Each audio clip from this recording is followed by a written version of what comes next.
Here are all of the daily blind items that were released by Crazy Days and Nights on November 11th that have not been revealed yet, so you guys can try to guess who they're about.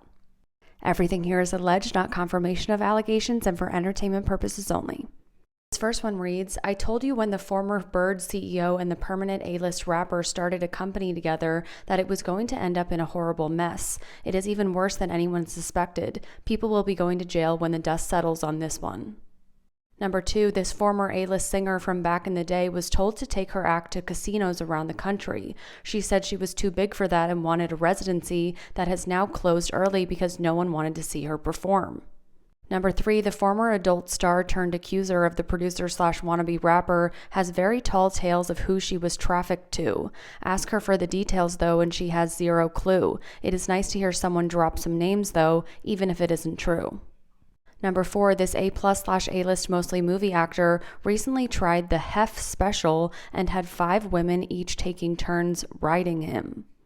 Number 5, the CEO that hosts similar if not the same parties as the disgraced wannabe rapper/mogul every summer has been very quiet lately. Number 6, I told you about this A-list athlete not too long ago. She should really be careful who she cheats on her boyfriend with. The heartbroken/bitter women she sleeps with and then proceeds to ghost have been talking lately. Number 7, here's a kindness blind item. This deceased foreign permanent A+ list musician, who was part of the most famous musical act of all time, started a charitable organization that was based on using publishing royalties many decades ago. He did this because of the frustrating experience he had trying to organize a relief event for this Asian country. In the present, this organization is now being helped by a still living friend of the A+ list musician. This individual is A-list himself, especially when you consider the endless stream of hits he had a number of decades ago with a 3-named group and his career later as a successful songwriter and producer, including the A+ lister. He is in the process of retiring and will be using his lucrative songwriting royalties to help feed starving people and other worthwhile ventures under the organization. Number 8, the foreign long-deceased Nobel Prize winner for a type of writing that is not used often used 3 names.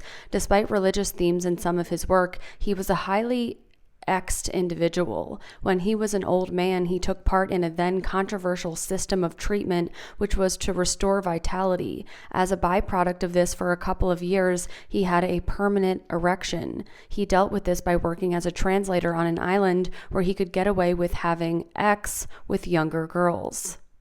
Number 9, apparently this website/social media team is not above rage baiting to make sure its posts get engagement and get shown more in the algorithms. They ultimately took down the post, but not before they got what they wanted. It also wouldn't shock if the marketing team from a big new movie was behind it too.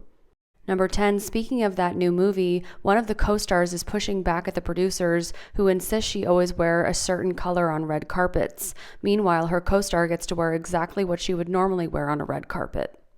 Number 11, the permanent A-list quote-unquote singer really thinks she designed a jewelry line and it is available for sale. At first, everyone thought she was trolling, but she is serious. Number 12, this foreign-born former A+/A-list athlete turned influencer is about to start an OF account because she is going broke.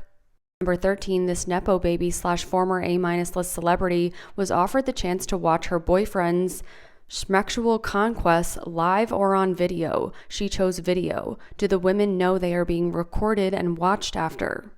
Number 14, this permanent A-list actress has been hooking up with this commando actor. Number 15, this author is probably permanent A- list and is more famous for surviving a series of assassination attempts than for anything he wrote, much of which was unreadable. Anyway, he always had a lot of women around him when he traveled on speaking engagements back in the day. None of them were underage or anything, but his bodyguards still jokingly referred to them as his harem. Number 16, this former A-list singer turned A-list actor/producer spent a ton of her own money to make sure her boyfriend got into the magazine issue devoted to sexy men. It was more for her than him. And number 17, it does seem kind of strange that this A-list actress and her significant other are having a baby and don't even live together. Check out my page for more blind items.